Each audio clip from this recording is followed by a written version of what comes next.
Hello and welcome back to Lovely and True. I am Jennifer. So this is our series from the book The Language of Letting Go by Melody Beattie. We are on the 5th meditation of the book. I look like I'm suffocating. So this book is to help us feel good and assist us in the process of self-care and recovery. Let's start with our 2 deep breaths, however you want to do them. I do the 3 seconds in, hold for 4, out for 5. Here we go.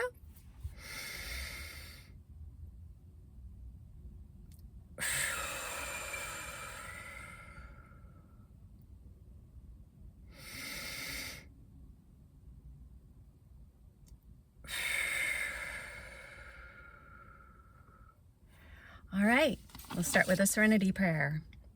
God, grant me the serenity to accept the things I cannot change, the courage to change the things I can, and the wisdom to know the difference. Living one day at a time, enjoying one moment at a time, accepting hardships as the pathway to peace, taking as he did this sinful world as it is, not as I would have it. Trusting that he will make all things right if I surrender to his will, that I may be reasonably happy in this life and supremely happy with him forever in the next. Amen. So today we're talking about accepting help, which is not an easy task for a lot of us, especially those of us with codependency issues, people in recovery, people with low self-esteem that are not narcissistic. I think that I might be getting myself in hot water by saying this, I'm not sure, but a lot of us in Generation X were raised to be extremely self-sufficient. It was just how we were brought up. Both parents working, latchkey children, both parents very distracted in what was becoming new roles within the families. As the joke goes, we were raised on hose water and neglect. And now we're recovering and learning how to live life a little bit better. I think every generation deals with something. None of them are perfect. None of our parents were perfect, no matter what. But this is one of the issues that we have to deal with as Generation X, right? All right, so here we go. So accepting help. So some of us have felt so alienated that we've forgotten we're not alone. That's definitely an issue if you're an introvert. That's me, definitely an introvert. And oftentimes we get so sucked into our introversion that we forget that we're actually not alone. I'll continue. We've come to believe that we have to do it ourselves. Some of us have been abandoned. Some of us have gone without love. Some of us have gotten used to people not being there for us. Some of us have struggled, had hard lessons to learn. God's there, always ready to help. That sometimes can be a really difficult concept, especially if you've had a lot of pain. A big question you may ask yourself is, where was God in that? Right? That's a deep dive for each of us that we need to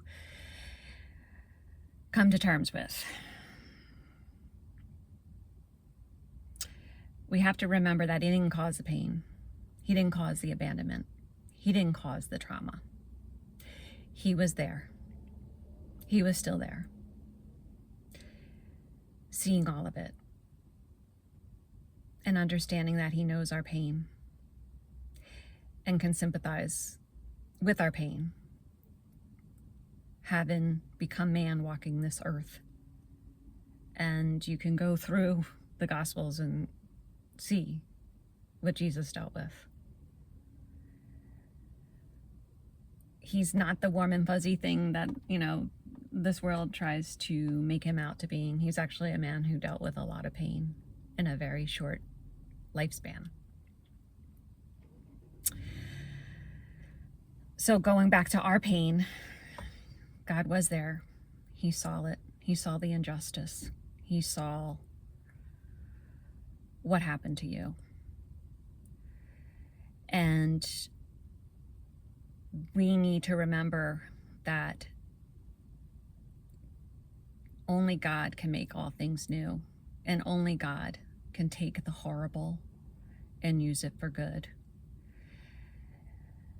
Definitely look at Genesis 50:20. You'll see the life of Joseph. All the pain. You can go back through and read his story. But in the end, Joseph said, what others meant for harm, God used for good. And it's just a matter of letting him into our life and letting him use those things for good. Following his principles, following the wisdom of the Bible. It's the only way of surviving it.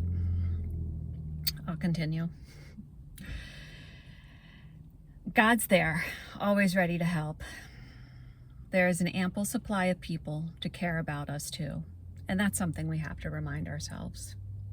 Don't isolate yourself.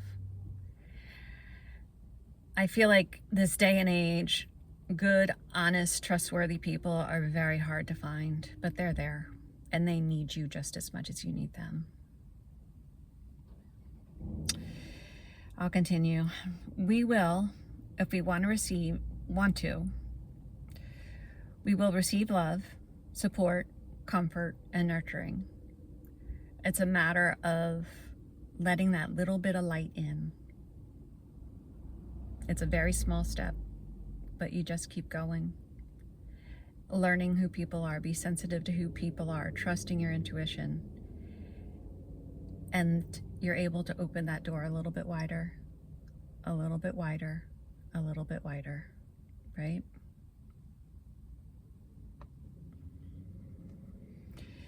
If we take the risk to ask for it, for those things, comfort, support, nurturing, help is there. There are people who are willing to help, who want to help. Sometimes they don't know how to help. And it's a big step for us to ask for help.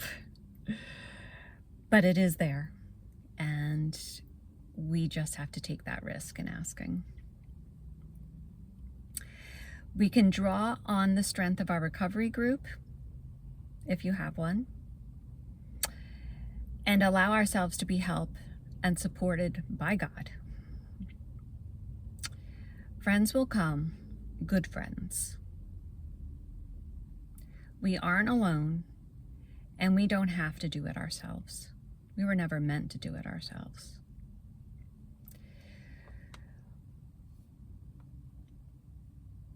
We're not doing it ourselves. There's no shortage of love, not anymore. There may have been with some people in our lives, but part of recovery is finding the people who don't leave us, who don't abandon us. The right people. The people invested in your well-being, and the people who you're invested in their well-being. Today, God, help me let go of my need to do it alone and my belief that I am alone. Help me tap into your divine power and presence and your resources for love, support, and friendship. Open my eyes and heart so that I can see the love, help, and support that's there for me. Help me know I am loved. So meditate on that, knowing you are loved. Stop dwelling on the people who weren't there, who created trauma, who abandoned you. They're not worthy of your time. They're not worthy of that space in your head. They're not worthy of making you ill. Let them go. Think of the people who love you and care for you and invest your energy into them. Let others go.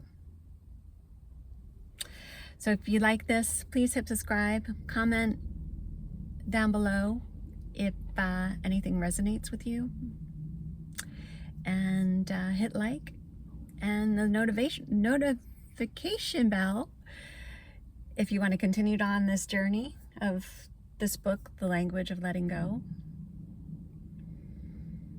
And I hope you have a great day. Take really good care of yourself. You deserve it. Bye-bye.